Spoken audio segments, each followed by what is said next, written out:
Tantor Audio, a division of Recorded Books, presents Ready for More by Rochelle Paige.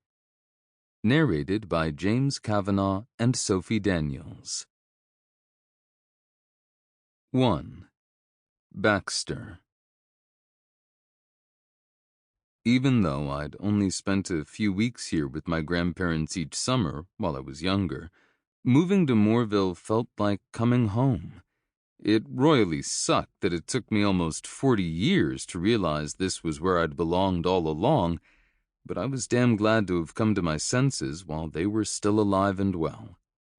In their mid-80s, my grandparents were still a force to be reckoned with, something they proved yet again with the welcome to Mooreville party they were throwing for me.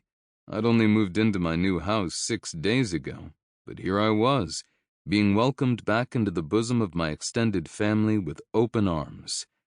My grandparents had probably started to plan this get-together the minute I told them I was thinking about buying some land and building a house on the outskirts of town.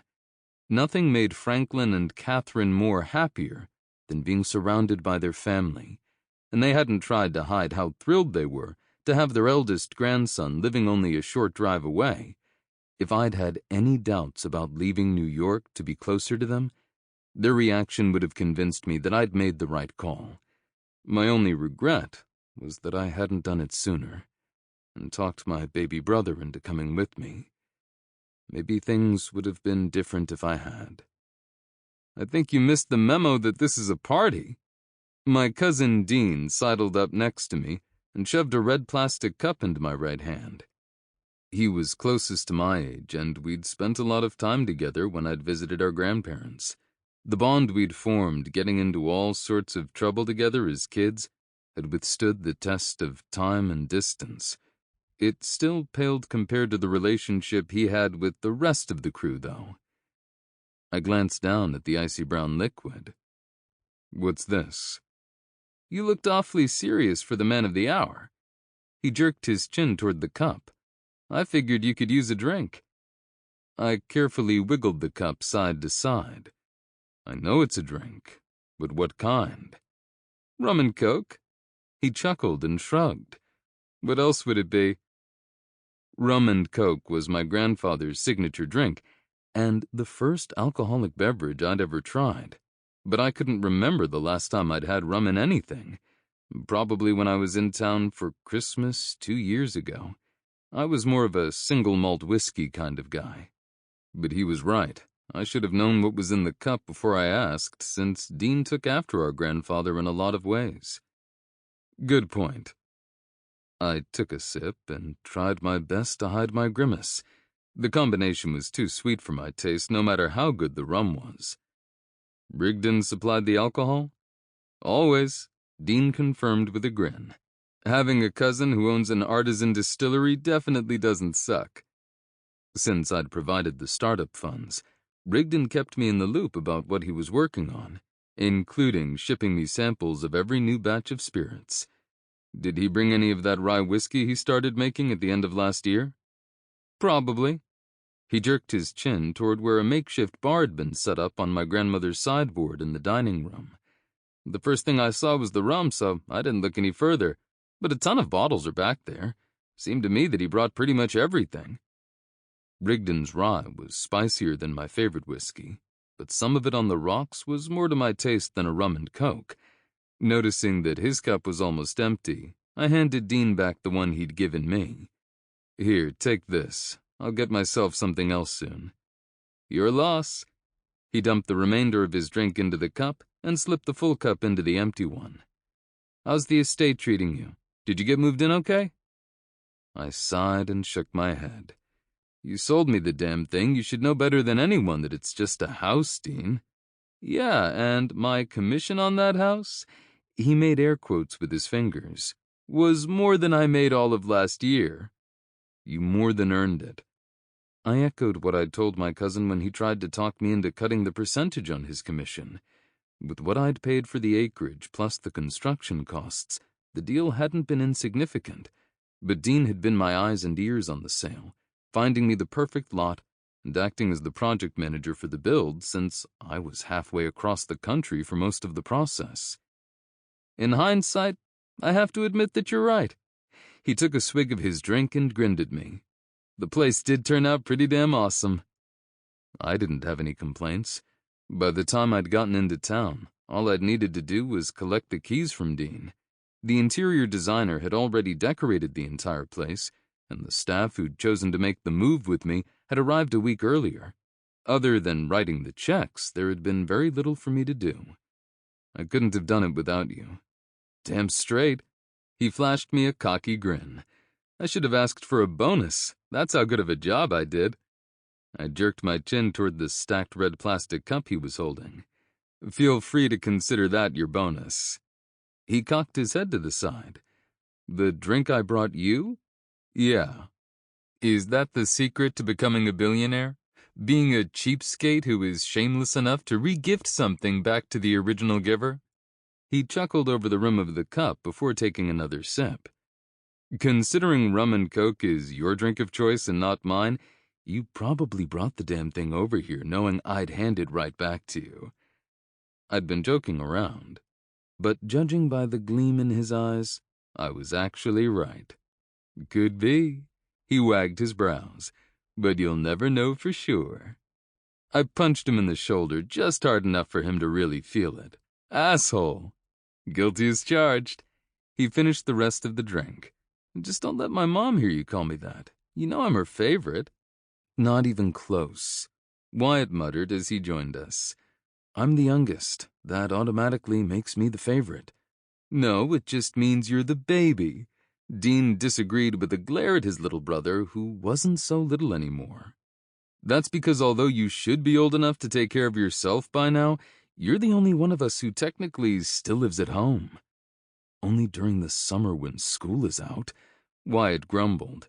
He was 26 and had just started his final year of his Doctor of Pharmacy program at Purdue, so I understood his irritation. Dean made it sound as though he was a slacker who still lived in his parents' basement. Rationalize it however you want, bro. Wyatt flashed him a smug grin. But we both know it's just your jealousy talking, because Mom makes my favorites for dinner even when you come over. The narrowing of Dean's eyes let us both know that his brother's verbal barb had landed true. What are you even doing here? Don't you have classes to attend or a paper to write? I drove in for the weekend so I could come to the party. Wyatt lifted his cup toward me. Cheers, welcome, and all that shit. Thanks. His gaze dropped to my empty hands. Damn, sorry, I should have brought a drink over for you. No worries, I assured him. I was just about to head over to grab one. You gonna bring me back another? Dean asked. Sure. I shot him a sly glance. But don't be surprised if it's a whiskey on the rocks. He laughed, and I walked away as his brother asked him what was so funny. It took me a while to make my way over to the bar since I was stopped by my other cousins, aunts, and uncles along the way, and there were a ton of them. My dad's side of the family was prolific. My dad was the only one who didn't fit the pattern since he and my mom only had Weston and me. He was the eldest of 4 boys, and each of his brothers had 3 sons of their own. Dean, Wyatt, and Jude belonged to Uncle Mike and Aunt Beth. Uncle Bruce and Aunt Patty had Rigdon, Finn, and Logan. And my dad's youngest brother, Chuck, and his wife Sally, rounded out the group with Ryland, Silas, and Ethan. The Moore clan had a whole lot of testosterone and no estrogen, with the exception of the women who married into the family. Our generation hadn't carried on the legacy yet, a fact my mother lamented over all the time. She'd been ready for grandchildren more than a decade ago, and wasn't happy that I'd hit 40 without getting married and having babies. I'd been focused on building an empire, and tuned her complaints out for years. It had only been in the past year that I had started to wonder if she might have a point. I had more than enough money to last me several lifetimes, and I wasn't getting any younger. My grandfather glanced up from the drink he'd been pouring, a concerned gleam filling his eyes as he scanned my face. You look like you have the weight of the world on your shoulders. We should have given you more time to settle into your new home before we threw you a party. Don't worry about me, Grandpa. Most of my things were already unpacked before I arrived in town, and I've had more than enough time to get accustomed to the house. I flashed him a quick grin as I reached for a cup and the bottle of rye whiskey. This party was the perfect excuse to force me to socialize before I turned into a hermit. Good. He clapped me on the back. Then maybe you're ready for your first official event as a citizen of Moorville. I glanced around the room, my brows drawing together. This isn't it? Not even close. He shook his head with a chuckle. This is just a family get-together. He had me there. The party was huge, but everyone in attendance was related to me in one way or another. What's the difference when our family makes up half the population of the town? Unlike when my great-great-great-grandfather settled here, our family is vastly outnumbered now. Moorville has grown quite a bit since you were little. The approval in his eyes was impossible to miss, which only made me feel guiltier over what he said next. In large part because of you, even though your visits were so rare. Before I turned 18, I visited them every summer without fail. But after I got an internship with my dad's company, between my freshman and sophomore years, I started putting off my trips to Indiana for when I didn't have quite so much going on. Only something more important always seemed to come up, and my visits became fewer with larger gaps between them. I'm sorry I didn't spend more time with you guys after I started college. I don't have much of an excuse, except that I was young and dumb. Your grandmother and I understood how busy you were. The hint of sadness in his eyes made me wonder if he was thinking about my dad, who hadn't stepped foot in Moorville in more years than I could remember. He couldn't wait to get out of Moorville when he was younger, and had never looked back after he left for college. We were just happy that you took such a liking to this place that you kept coming back after you were all grown up, even though it wasn't as often as we might have liked. Well, you're stuck with me now because I'm not going anywhere. We can't change the past. Now is all that counts. He squeezed my forearm. And you're in good company. We have so many new residents because of how much our downtown has boomed over the past decade or so, thanks to you. You're the one who deserves the credit. I would never have thought to invest in Moorville real estate without the push you gave me.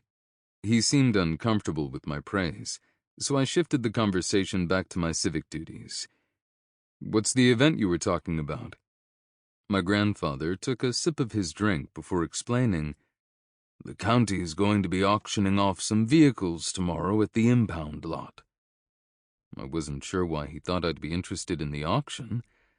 I'm not in the market for a car. I just bought a new truck, and the transportation company is going to deliver my Tesla and Bentley. I'll never understand how one man needs 3 cars. He sighed and shook his head. Then why are you trying to talk me into getting a 4th? I asked, twisting the cap back onto the bottle of rye after pouring myself a few fingers over a couple of ice cubes. I figured you'd be interested since the money from the auction is going to be used for the Widows and Orphans Fund. My difficulty swallowing the whiskey I'd just taken a sip of had nothing to do with the burn of the liquor as it went down my throat. I hadn't been prepared for his explanation. Thanks for the heads up. I'll be there. Whatever you do, don't bid on lot number 20, he warned. Crushing the dreams of a local boy would be a bad introduction to the people you aren't related to in Moorville. 2. Skylar. I'd never been to an auction before, let alone one run by the county to sell off vehicles they didn't want to keep in their fleet any longer. But ever since my son had heard about them and told me what he wanted to do, I'd learned as much as I could about the process. Even armed with all the information I'd found online, I was still nervous as we crossed the county's impound lot. Simon would be devastated if things didn't go his way today, and I couldn't do anything else to guarantee he'd walk away with the vehicle he so desperately wanted to buy. "Good afternoon, Skylar." Mark, Moorville's fire chief for the past decade, smiled at me before he shifted his attention to my teenage son. "Did you remember to bring all that money you've been saving up?" Simon shook his head and laughed.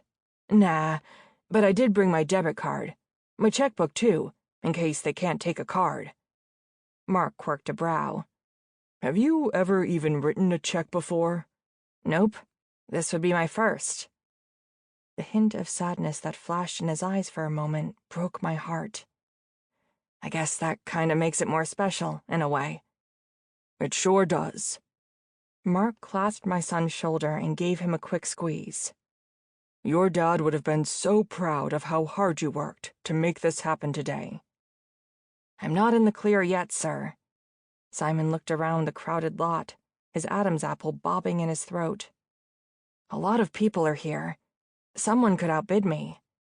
I flung my arm around his back, remembering a time when I could easily have reached his shoulders instead. I could barely wrap my head around the fact that he was going to have his driver's license soon. Time was flying by, and he was growing so quickly. Everyone in town knows what today means to you. His dad had been the county fire marshal, and the marked vehicle he'd used while on duty was up for auction today. As soon as Simon knew there was a chance for him to own his dad's SUV, he'd stopped spending money on video games and other junk he'd previously been convinced was necessary. Every penny he had earned shoveling snow and mowing yards for our neighbors for the past 2 years had been set aside for today. Same with the cash his grandparents had given him for his birthday and holidays. Somehow, he had managed to save up a little more than $3,000. I'd offered to match him dollar for dollar, so I felt pretty good about his chances at being the winning bid, even if he went up against an out-of-towner who didn't know why nobody else was interested in that particular lot. Word had quickly spread around Moorville when Simon started saving up. Secrets tended to be difficult to keep in small towns. Plenty of people had hired him when they didn't truly need the help, and their support hadn't ended there. I'd been stopped by pretty much all of our neighbors, so they could assure me that everyone had been warned off Stephen's SUV after the auction's date was announced. Mark pointed toward a school bus on our left, where they'd set up a makeshift office out the back. "You'll want to head over there to check in. After your mom signs some paperwork, they'll give her a bidder card and the auction list. Your dad's SUV is the last lot, number 20. Simon's nose wrinkled, and I knew it was because he wasn't happy to get confirmation that I was the one who'd be doing the bidding today. "Come on, kiddo. You heard the chief." "This blows. I should be able to do this on my own since it's my money," Simon grumbled as we walked over to the school bus. We'd already had this discussion this morning over breakfast, when he noticed that his checks required my signature too, since it was a joint account with spending limits set in place for Simon because he was a minor. There was only one person ahead of us when we reached the back of the line. I turned my back toward them and lowered my voice as I said, "Like I already told you, the car will be yours as far as I'm concerned. I'm not going to hold it over your head or take it away from you as a punishment, like I have to do sometimes with your video game console. Unless I do something super stupid like drink and drive." He paused to roll his eyes and heave a deep sigh. "Which will never happen because I know better." Even with his tone and teenage attitude, I beamed him an approving smile. "And as soon as you're old enough, we'll transfer over the paperwork." "Which is gonna be like forever." He kicked the gravel beneath his feet. Reaching up, I ruffled his hair, earning me a death glare. Ever since Simon had started his sophomore year and became interested in girls, he'd gotten picky about every aspect of his looks. His usual athletic shorts and t-shirts with funny sayings were replaced by button-downs and polos with khakis. He went from me needing to pester him to take a shower to using up all the hot water each morning. He also wanted to go for a haircut every 6 weeks, asked for all kinds of hair product, some that I had no idea existed, and switched his shampoo and conditioner. Touching the hair was definitely a no-go. "Next," the person handling auction registrations called. After I filled out the required paperwork and got my bidding number, Simon and I circled the gravel lot until we stood in front of Stephen's old work vehicle. I hadn't ridden in the red SUV often, since we normally used my car when he wasn't on shift for the fire department. But that didn't stop me from feeling nostalgic as I stared through the windshield.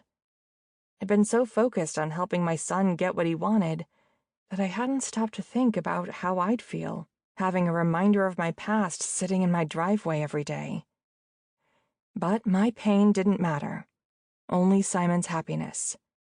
That was the mantra I'd lived by for the past 5 years, and I wasn't about to change it now. So I pasted a smile on my face and bumped his arm with my shoulder. "Are you ready to own your first car?" Unlike mine, his grin was genuine. "Beyond ready. And pretty soon, you'll even be able to drive it all by yourself." The timing of the auction was almost perfect. Simon had gotten his learner's permit 4 months ago, and only had 2 more to go before he could get his license. "Finally," he grumbled, with another kick at the gravel. "Come on, let's head over to where they're going to do the bidding, before you wear a hole in the bottom of your shoe."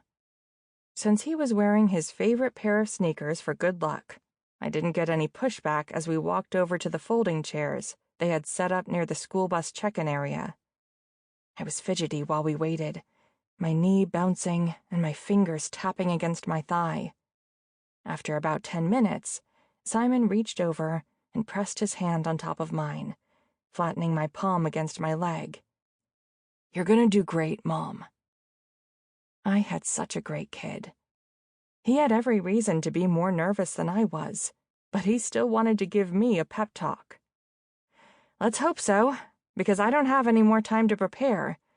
It looks as though they're ready to begin." Simon's head jerked forward, and his focus stayed on the auctioneer as he took bids for all of the other vehicles they were selling today. It wasn't until they finally got to Stephen's SUV that he turned to me again. "I feel like I'm gonna barf." "Aim it that way if you do." I pointed toward the other side of his body and sent up a quick mental thanks that we were on the end of our row of chairs. He laughed and shook his head. "Gee, thanks for all the motherly concern." "Sorry, but I'm already in mom mode for the auction." I jerked my chin toward the auctioneer as I gripped my bidder card. "All of my focus needs to be on these bids, just in case we're up against anyone else." "Good point." His Adam's apple bobbed in his throat as the minimum bid was announced. The words were barely out of the auctioneer's mouth before my hand went up in the air. $2,000! Unlike with the other lots, the auctioneer didn't give anyone else time to counterbid before he started to call, "Going once, going twice, and—" A split second before he had the chance to say sold, a deep voice shouted, $50,000. The silence following that outrageous bid was so complete, you could have heard a pin drop. Even the birds stopped chirping. Or maybe I just couldn't hear them over the thundering of my heart in my ears. But I didn't miss the auctioneer's stuttered, sold. I couldn't remember ever being quite so furious with someone before. That SUV hadn't even cost $50,000 when the county had bought it for Stephen to use 7 years ago, after he'd been promoted to fire marshal. I couldn't think of one decent reason somebody would be willing to pay that much for a vehicle that was worth the fraction of the cost. His decision made no sense, and it had destroyed my son.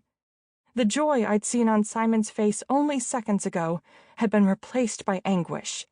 He'd been so close to the dream he'd worked so hard to accomplish until that man had stolen it out from under him.